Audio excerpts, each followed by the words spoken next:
Daşugu vilayetinde bütün dünya velosiped güni ýokary ruhanyetlige köp sanly şäherler ewesini, hemde pehim paýhas ummany, magtumly Praga ýylynyň dabarlary bilen munasyp utgaşdy. Daşugu vilayet häkimliginiň vilayet beden terbiýe we sport baradaky baş müdirliginiň guramagyna geçirilen bütün dünya velosiped gününiň dabarlary sagdyn durmuş ýörelgesi, arkadagy gahrman serdarymydan görületi diýilip atlanyrly.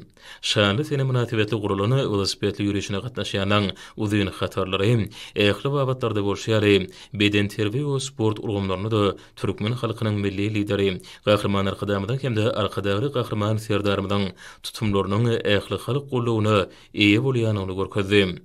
Şabadyň boýundaky şäherde ýer seherden badyrgaran bu ýürüş velosiped sportuny isleýän adamdan köpdigini subut etdi. Gözel binalaryň öňlerine ýaşan gatnaşmaklaryna guralan çykyşlary adamlarda ýatdan çykmajak täsirler galardy. Soňra ýürüýüşe gatnaşyjylary 10 000 ornuk sport toplumyny dürli bayramçylyk çäherler bilen garşylandy.